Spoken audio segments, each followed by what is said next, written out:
Right now, I am completely covered in butter. There is a smoking crater where my front porch used to be, and the thing responsible for all of this is sitting 12 feet tall in a wooden cart the size of a pickup truck, looking at me like nothing happened. Let me take you back 3 days. I run perimeter sweeps along the old military research corridor, the stretch of forest they sealed off in 2009 with no explanation and never reopened. My job is to keep people out. No one ever told me what to do if something inside was trying to get out. I was doing a standard sweep when I saw it. Standing in the middle of a dead clearing, no rain, no soil prep, nothing, was a single, massive seed pod, pale gold, wrong size. And it was already pulled from the ground by the roots, like something had yanked it free and left it there on purpose.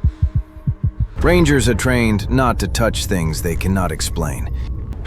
I touched it. I wrapped it in my emergency tarp, drove straight back to the cabin without stopping, and planted it in the biggest pot I had before I could talk myself out of it.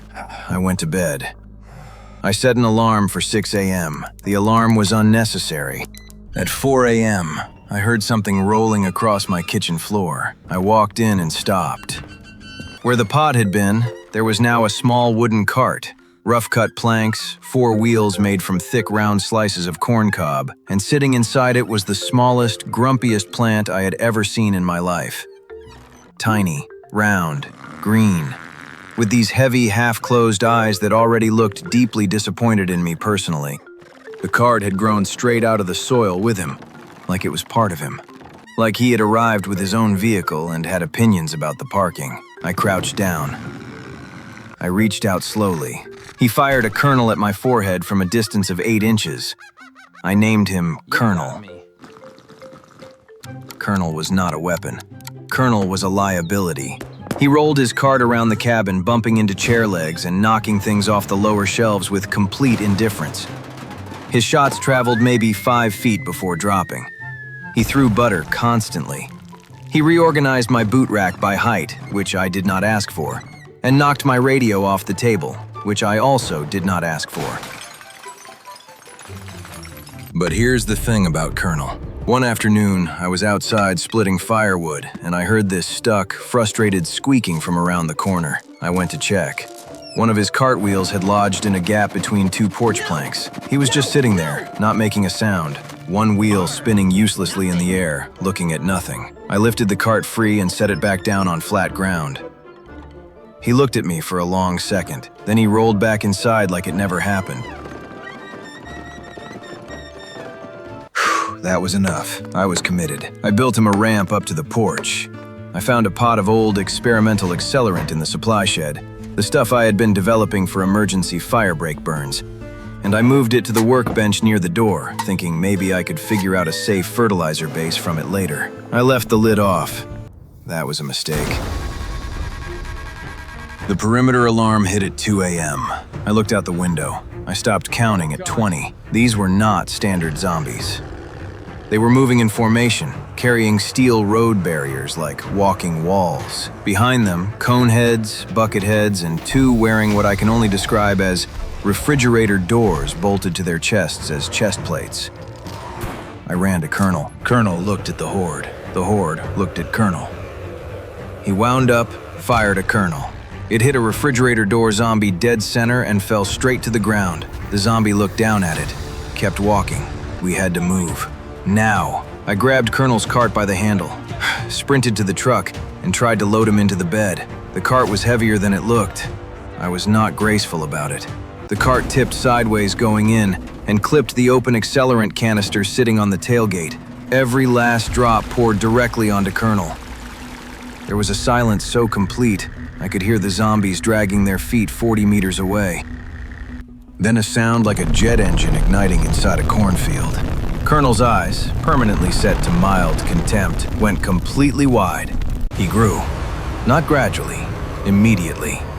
The wooden cart groaned and expanded with him, planks thickening, the corncob wheels doubling, tripling in diameter, splitting apart and reforming solid and massive. He hit the roof of the truck bed and kept going. 6 feet, 10, 12. He looked down at me from 12 feet up. He looked at the horde. He loaded the first shot. The first kernel hit the front wall of shield carriers, and I watched a steel road barrier become a glowing liquid puddle in under 2 seconds. Kernel did not wait for my reaction. Shot 2 went clean through 4 zombies in a straight line. Shot 3 hit the ground short of a buckethead cluster, and the shockwave alone threw them back 30 feet into the dark. Whew. He was firing in a rhythm now. Load, compress, release. Each hit landing with a sound like a mortar round.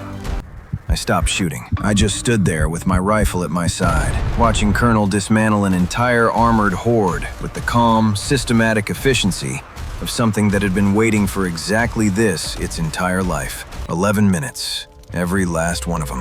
When the last zombie was gone, Colonel looked at the smoking yard. Then he looked at me. He made a sound, low, settled, and his cartwheels rolled forward once, then stopped. I gave him the last of my field rations. He ate them without looking at me, which I had learned to interpret as affection. The trees at the far edge of the property snapped at 4 a.m.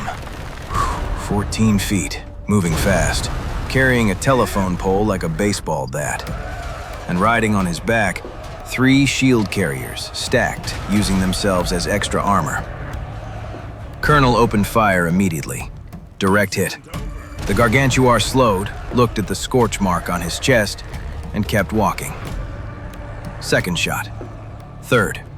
The plasma kernels were hitting clean, but this thing had the mass of a concrete bunker and the patience of something that had never once been stopped. The gargantuar swung the telephone pole. It connected with Colonel's cart. The cart exploded sideways. Planks scattered across the yard. 2 of the corncob wheels rolled off into the dark. Colonel hit the ground hard, completely out of his vehicle, and for the first time since I had known him, he looked small. The gargantuar raised the pole for the final blow. And then Colonel moved. Slowly, painfully. He dragged himself across the ground toward the largest piece of broken cart he could reach, pulled himself up against it, pressed his roots into the wood. The planks started pulling back together. Not fully, not enough to call it repaired, but enough. He looked up at the gargantuar.